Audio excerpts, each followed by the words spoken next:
Hello dear learners, welcome back to Abid Shiksha. Today's daily news capsule is brought to you by Abid Shiksha. So let us begin. आज के जो important news articles है वो है first violating model code of conduct. तो आपको पता होगा मॉडल कोड ऑफ कंडक्ट जो है वो जिस दिन आपका डेट्स अनाउंस होता है ऑफ इलेक्शंस उस दिन से चालू हो जाते हैं। सो दो जो बड़े पार्टीज़ है that is BJP and Congress, दोनों के जो लीडर्स है उन लोगों के नाम पर इलेक्शन कमीशन ऑफ इंडिया ने वायलेशन ऑफ मॉडल कोड के कोड ऑफ कंडक्ट के तहत उनके जो है नोटिस भिजवाया है। So model code of conduct क्या है, बहुत इंपॉर्टेंट है। आई थिंक दिस साल you know election and related things will be asked in their examination, no doubt about it. So वो पूछा जा सकता है आपको, very very important I think this topic is. Second is Dongriya Khond. This is a particularly vulnerable tribal group residing in Odisha, तो वो हमारे लिए important हो जाता है। आपको पता है वैसे भी particularly vulnerable tribal group के ऊपर क्वेश्चन आए हैं पहले भी, सो इसीलिए हमारे लिए और important हो जाता है कि हम ऐसे क्वेश्चंस को, ऐसे टॉपिक्स को स्किप ना करें। Third is supreme court decline petition to and collegium revives NJAC. So national judicial appointment committee जो आपका कमेटी बना था एनजैक 99th कॉन्स्टिट्यूशनल अमेंडमेंट एक्ट के द्वारा, सो उसके फेवर पे एक पिटिशन डाला गया था एंड सुप्रीम कोर्ट ने उसको रिजेक्ट कर दिया है। सो वो हमें जो 3 जजेस एक्ट है उनके बारे में हमें जानना होगा, very very important I think for this years examination. Also collegium system के ऊपर पहले भी क्वेश्चन आया है, सो उसके लिए भी वो इंपॉर्टेंट हो जाता है, ठीक है। And last news for today is Modi thanks Italian prime minister for inviting in G7 मीटिंग इन जून। तो G7 का जो है मीटिंग होने वाला है, सो वो जून में होने वाला है। सो उसके लिए you know the honourable prime minister has thanked him.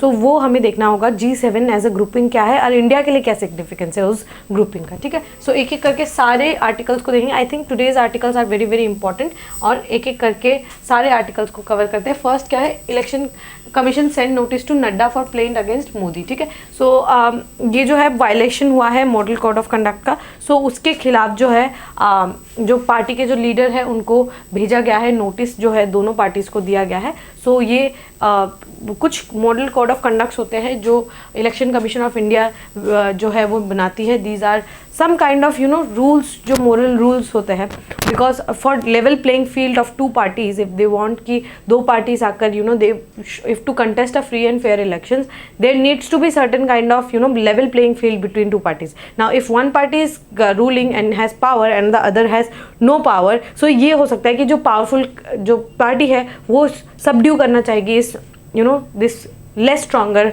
Party को। सो एक लेवल प्लेइंग फील्ड के लिए आपके मॉडल कोड ऑफ कंडक्ट को जो है ये ना जो लाया जाता है, ठीक है। So model code of conduct जो है हमें देखना होगा कि क्या है मॉडल कोड ऑफ कंडक्ट क्या है।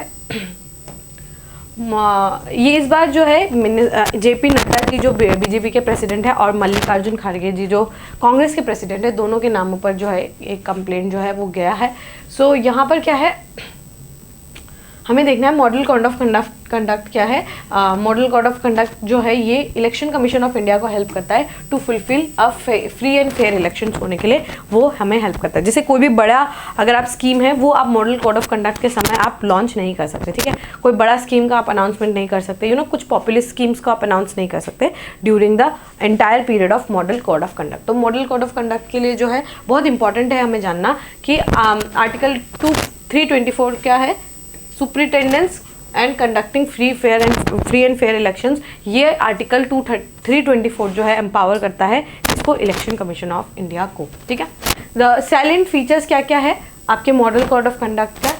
The salient features of the model code of conduct lay down how political parties, contesting candidates and parties in power should not conduct themselves during process of election. वो किस तरीके से अपने आप को conduct नहीं करना चाहिए, ठीक है, किस तरीके से कंडक्ट नहीं करना चाहिए वो आपको ये आपको बताया जाता है, ठीक है। नेसेसरी गाइडलाइंस जो है इसमें जारी किया जाता है कि आप क्या बोल सकते हैं ड्यूरिंग इलेक्शनिंग के समय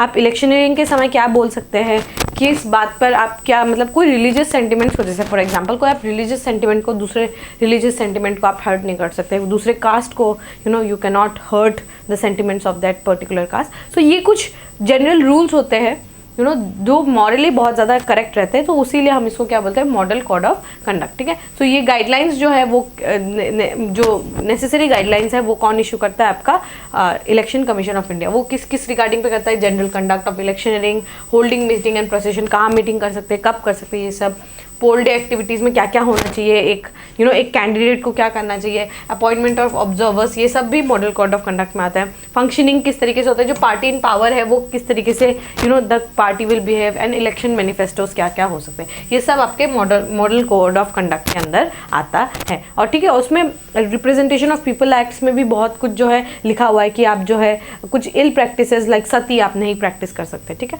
so you can not go and speak against any religious community. तो इस तरीके का जो है मॉडल कोड ऑफ कंडक्ट ये लागू किया जाता है ताकि फ्री एंड फेयर इलेक्शंस हो। ठीक है, I think very very important, this topic is very very important. I hope आपको ये समझ आ गया होगा। We can move further.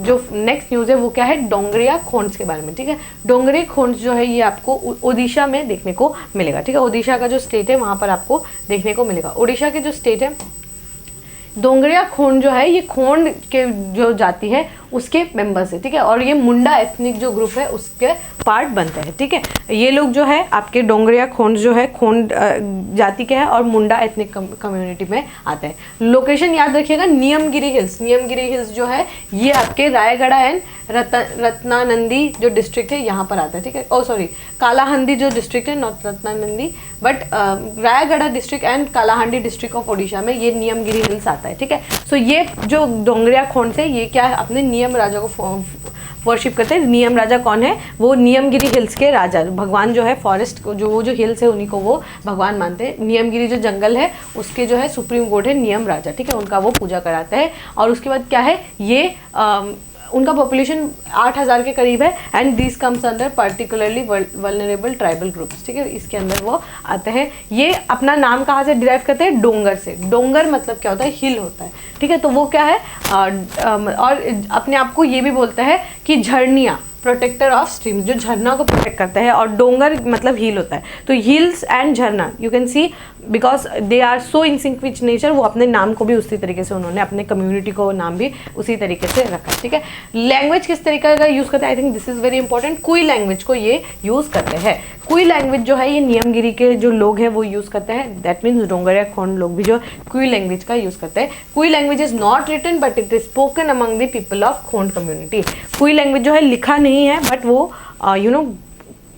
They speak that language. वो लिखा हुआ लैंग्वेज नहीं है, जस्ट लाइक जैसे उनका कोई स्क्रिप्ट नहीं है बट वो जो है उस लैंग्वेज को बोलते हैं। ठीक है, Dongria people have distinctive jewellery, tattoos कराते हैं, हेयर स्टाइल अलग से रखते हैं। Women wear many rings through their ears, 3 and through their noses also. While boys wear 2 nose rings, Dongriya girls wear clips in their hair and rings beads around their necks। तो आप अगर picture में भी देखेंगे तो डिस्टिंक्टिव आपको picture देखने को मिलेगा। 3 जो है नोज रिंग्स जो है आपको देखने को मिलेगा, वुमेन जो है वो पहनती है। ठीक है, 3 जो है नोज रिंग्स पहनती है। बॉयज़ जो है, बॉयज़ भी जो है ये पहनते हैं नोज रिंग जो है, ये बॉयज़ भी लगाते हैं। बालों में वो क्लिप लगाती है, डोंगरिया वुमेन जो है यहाँ पर बालों पर वो क्लिप लगाती है। So you can see this distinctive feature of this community. उसके बाद क्या है, इकोनॉमी क्या है, वो अपने नियमगिरी फॉरेस्ट में जो उनको प्रोड्यूस मिलता है शिफ्टिंग कल्टीवेशन करते हैं और थोड़ा बहुत हॉर्टिकल्चर भी करते हैं। माइनिंग डिस्प्यूट जो है वो रह गया। इनका जो सबसे मेजर थ्रेट है कि उनका हैबिटेट लॉस हो रहा है। क्यों, बॉक्साइट का माइनिंग बहुत ज़्यादा हो रहा है इन दिस रीजन। ठीक है, तो वेदांता ग्रुप जो है यहाँ पर लिखा हुआ है, वेदांता ग्रुप जो है वो 2 बिलियन वर्थ का बॉक्साइट यहाँ पर निकालने को चाह रहे हैं। उसके वजह से इन लोगों को जो है डिस्प्लेस करना होगा और उसके वजह से इनका हैबिटेट जो है वो डिस्ट्रक्ट हो जाएगा। ठीक है, और ओपन कास्ट जो माइनिंग होता है, आपने पता होगा 2 टाइप के माइनिंग होता है, जो डीप माइनिंग होता है और एक ओपन कास्ट माइनिंग होता है। सो अगर आप ओपन कास्ट माइनिंग करेंगे तो उनको लगता है कि उनके जो राजा है या उनके जो सुप्रीम गॉड है आप उनका जो है वायलेशन कर रहे हैं। ठीक है, उनका जो है आप इज्जत नहीं कर रहे हैं, उनको डिसरिस्पेक्ट कर रहे हैं। So that thing will hurt this sentiments of the community, right. So ये उनका ऊपर एक बड़ा सा थ्रेट है। ठीक है, तो ये जो है उनके लाइवलीहुड के ऊपर भी ये क्वेश्चन है because they are driving their sustainable life from the forest that is Niyamgiri hills है। ठीक है, पहली बात तो आपको याद रखना नियमगिरी हिल्स कहाँ है, Raigarh district and Kalahandi district of Odisha, Odisha के इस डिस्ट्रिक्ट्स में आते हैं। ठीक है, और यहाँ पर क्या है कि जो इस तरीके का ओपन कास्ट माइनिंग होगा या बॉक्साइट का जो माइनिंग होगा, इसके वजह से उनका जो लाइवलीहुड है उस पर बहुत बड़ा जो है आपको इम्पैक्ट देखने को मिल सकता है। ठीक है, तो आई होप आपको ये टॉपिक जो है क्लियर हो गया। आई think very very important this इस एंड वैसे भी पर्टिकुलरली वल्नरेबल ट्राइबल ग्रुप के ऊपर वैसे ही बार बार क्वेश्चंस जो है आपको रिपीटेड देखने को मिलेगा। ठीक है, चलिए नेक्स्ट टॉपिक को देखते हैं। Supreme court declines petition to and collegium revive NJAC, ठीक है। सो सुप्रीम कोर्ट ने क्या किया, डिक्लाइन किया कि हम अब रिवाइव नहीं कराएंगे एनजैक को। एनजैक क्या है, national judicial appointment commission, and national judicial appointment commission, एनजैक, ठीक है।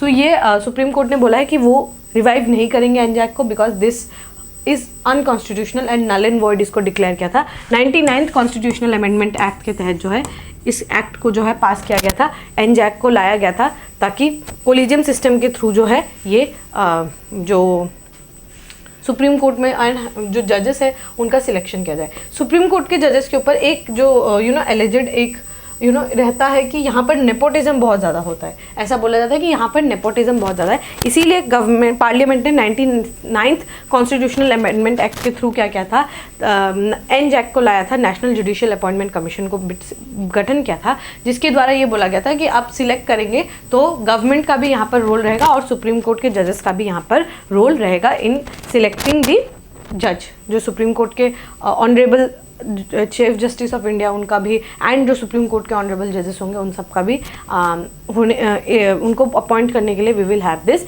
एनजैक, ठीक है। बट ये क्या किया, सुप्रीम कोर्ट का ये वर्डिक्ट आया था कि 99th constitutional amendment that is NJAC is null and void, this is unconstitutional, इसलिए इस 99th कॉन्स्टिट्यूशनल अमेंडमेंट एक्ट को स्क्रैप डाउन कर दिया गया था, ठीक है। सो सुप्रीम कोर्ट के ऊपर फिर से जो है एक बार पटिशन लाया गया था कि हमें we should have NJAC in first place ताकि नेपोटिज्म जो है वो ना रहे इन दी सुप्रीम कोर्ट। सो बाद में क्या बोला, सुप्रीम कोर्ट ने बोला कि no, this is unconstitutional, NJAC is unconstitutional, और हम अपने हिसाब से जैसे अभी तक we were doing the appointments हम उसी तरीके से अपने अपॉइंटमेंट्स करते हैं। आई थिंक इस टॉपिक से रेलेवेंट क्या है, रेलेवेंट है ये 3 जजेस केस, ठीक है। 3 जो जजेस केस है ये आई थिंक बहुत ज़्यादा रेलेवेंट है, ठीक है। सो 3 जजेस केसेस हुए हैं, फर्स्ट जजेस केस, सेकंड जजेस केस एंड थर्ड जजेस केस। ये जो है आई थिंक इसके वजह से हमारा जो अपॉइंटमेंट का जो प्रोसीजर है उसमें हमें देखने को मिल रहा है कि how appointment of the chief justice of India and other जजेस उनका किस तरीके से इट हैज़ ग्रोन, ठीक है। किस तरीके से हम पहले कैसे किया करते थे, अब कैसे कर रहे हैं, तो वो आपको देखने को मिलेगा इन जजेस के थ्रू, ये लैंडमार्क जजेस के थ्रू आपको देखने को मिलेगा, समझ में आएगा। फर्स्ट जजेस केस को हम लोग SP Gupta versus union of India भी बोलते हैं, ठीक है।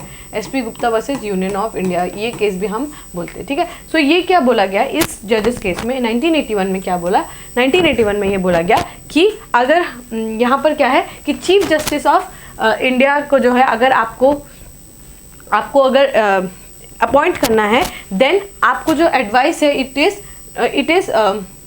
इज़ नॉट, मतलब इट इज़ कंसल्टेटिव, ठीक है।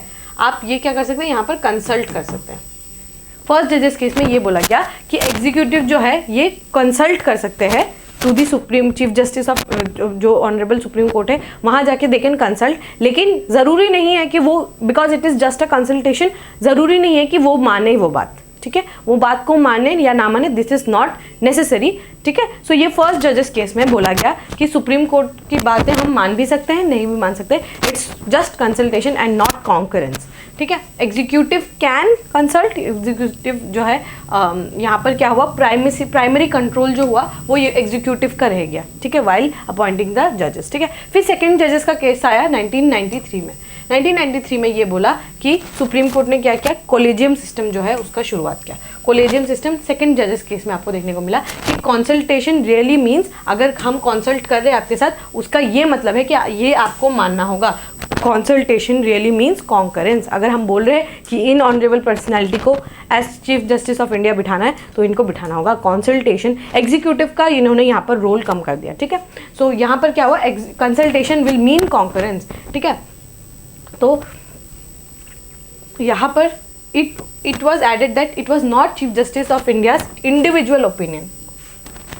कोलिजियम सिस्टम में क्या है कि किसी का इंडिविजुअल ओपिनियन नहीं रहेगा, बल्कि यहाँ पर क्या है कि 2 और सीनियर मोस्ट जजेस along with chief justice of India वो मिलकर जो है डिसीजन लेंगे कि कौन जो है ऑनरेबल जज ऑफ सुप्रीम कोर्ट बनेंगे। फिर थर्ड जजेस केसेस आया, 143 को एक्सपैंड किया गया और यहाँ पर कोलिजियम को यहाँ पर एक्सपैंड करते हुए पहले 3 मेंबर्ड बॉडी था, अब वो 5 मेंबर बॉडी बन गया, ठीक है, मतलब एक honourable chief justice of India और 4 ऑनरेबल सुप्रीम कोर्ट के जजेस, ये फॉर्म करेंगे आपके कोलिजियम को। और कोलिजियम से क्या होगा कि वो रेकमेंड करेंगे ये नेम टू दी एग्जीक्यूटिव उसके बाद अपॉइंट करेंगे, ठीक है। सो एग्जीक्यूटिव के पास अभी भी अपॉइंटिंग का पावर है, बट जो सिलेक्टेड जो लोग होंगे they will be given by this collegium will let's say give 5 names, उनमें से आपको अपॉइंट करना है, ठीक है। उसके बाद जो एग्जीक्यूटिव है they would appoint among this 5 members. समझ आया? पहले क्या था, डायरेक्टली एग्जीक्यूटिव कर रहा था, बट अब क्या हुआ, कोलिजियम सिस्टम को लाकर यहाँ पर क्या हुआ कि अब इस कोलिजियम सिस्टम से जो भी नाम दिए जाएंगे वहीं से वो अपॉइंट करेंगे, ठीक है। So this was the 3 important जजेस cases. I think this is very very important, ठीक है। आई होप आपको ये टॉपिक जो है वो समझ आ गया होगा। We can move on to the last news is regarding G7 का मीटिंग। G7 क्या है? G7 को हम ग्रुप ऑफ 7 भी बोल सकते हैं। ये 7 आपके डेवलप्ड कंट्रीज़ या ग्लोबल नॉर्थ की कंट्रीज़ आप बोल सकते हैं। ये 7 कंट्रीज़ क्या है, ग्लोबल नॉर्थ की यहाँ पर कंट्रीज़ आपको देखने को मिलेगी। ये एक इनफॉर्मल ग्रुपिंग है। इंडस्ट्रियलाइज डेमोक्रेसीज जो है, जो कि इंक्लूड करते हैं France, Canada, Germany, Italy, Japan, United kingdom and United states. ये 7 कंट्रीज़ जो है, ये 7 कंट्रीज़ G7 के पार्ट बनते हैं, ठीक है। ये लोग जो है, जो इंडस्ट्रियलाइज कंट्रीज़ है, वो उनका ग्रुपिंग को हम G7 बोलते हैं। पहले ये ग्रुपिंग G8 ग्रुपिंग हुआ करता था। G8 का ग्रुपिंग, इसमें रशिया भी था, बट बाद में ये रशिया को निकाल दिया जब 2014 में उन्होंने क्रीमिया को एनेक्स किया। क्रीमिया एक कंट्री थी, उसको जब रशिया ने एनेक्स कर दिया तब इनको ये G8 के ग्रुपिंग से निकाल दिया गया, ठीक है। So now it is 7 countries, that is Canada, France, Germany, Italy, Japan, United kingdom and United states, ठीक है। सो ये जो है अपने म्यूचुअल इंटरेस्ट के बातों पर they do their work. Mutual interest कौन कौन सा है, जैसे डिस्कशन होगा, कोऑपरेशन होगा on global economic governance, international security, energy policy, इन सब पे वो बातें करते हैं, ठीक है। इनफॉर्मल ग्रुपिंग है। और इसका क्या है कि G7 operates without a formal charter और सेक्रेटेरिएट, जस्ट लाइक G20। उनका कोई सेक्रेटेरिएट नहीं है, रोटेशन बेसिस पे होता है, प्रेसिडेंसी जैसे रोटेट होता है। सिमिलरली G7 का भी प्रेसिडेंसी जो है उनके बीच में रोटेट होते रहता है। जैसे इस साल जो है इटली पे है, तो इटली के लिए दे हैव इन्वाइटेड इंडिया, मतलब इंडिया को इन्होंने फॉर्मल इन्विटेशन किया है। सो यहाँ क्या हो सकता है, कुछ ऑब्जर्वर कंट्रीज हो सकते हैं, कुछ इन्वाइटीज कंट्रीज हो सकते हैं। जैसे हमने G20 में बांग्लादेश को वी हैड इन्वाइटेड, ठीक है। सो इन्वाइटी कंट्रीज हो सकती है। सो सिमिलरली G7 के मीटिंग में भी we can go as an invitee country, ठीक है। तो वो अगर उन्होंने हमें इन्वाइट किया है, so I think our representation will be there in G7 का जो कंट्री है वहाँ पर we will go and represent India, ठीक है। सो यहाँ पर क्या है, इंडिया के लिए क्या क्या इकोनॉमिक सिग्निफिकेंस, मतलब क्या क्या सिग्निफिकेंस है G7 का। पहला तो है इकोनॉमिक कॉपरेशन, बहुत सारे मेजर ट्रेडिंग पार्टनर्स। इंडिया का जो है सबसे बड़ा trading partner is your US, ठीक है। So one of the biggest जो ट्रेडिंग पार्टनर्स है US, it also is in the G7 का कंट्रीज। तो हमारे लिए बहुत बड़ा मार्केट है, ठीक है। और स्पेशली यूरोप का मार्केट जो कि अभी तक उतना अनटैप्ड है, उतना पोटेंशियल को हम रीच नहीं कर पाए हैं उनके साथ इकोनॉमिकली। सो वहाँ के लिए we have a very very big market, ठीक है। फिर टेक्नोलॉजी ट्रांसफ़र, वो हमें important technology such as renewable energy, artificial intelligence, digital technology, ये सब हमें वो प्रोवाइड करा सकते हैं। साथ ही क्लाइमेट चेंज के ऊपर भी, जैसे हम मिटिगेशन एडाप्टेशन की बातें करते हैं, तो वो सारी कंट्रीज से हम जो है ये स्ट्रैटेजीज जो है वो डेवलप करा सकते हैं, मिटिगेशन का स्पेशली, एंड एडेप्टेशन का भी जो है हम यहाँ पर बात कर सकते हैं, ठीक है। सो जो भी क्लाइमेट चेंज का जितना इशू है उसको हम साथ में मिलकर यहाँ पर वी कैन टैकल दिस। तो these are some of the significances for India. G7 का जो ग्रुपिंग है उसके लिए याद रखिएगा, it is an informal grouping, कोई प्रेसिडेंसी नहीं है, कोई सेक्रेटेरिएट नहीं है, रोटेशन वाइज में होते रहता है। I think last year it was Japan who was holding this meeting and this year it is Italy, जहाँ पर इंडिया लास्ट ईयर भी हमें इन्वाइट किया था इन G7 का meeting. This year also we are invited in the G7 का meeting, ठीक है। सो इस साल इटली में होने वाला है। याद रखिएगा कौन कौन से 7 स्टेट्स है, कंट्रीज है, Canada, France, Germany, Italy, Japan, United kingdom and United states. पहले ये G8 हुआ करता था, ठीक है।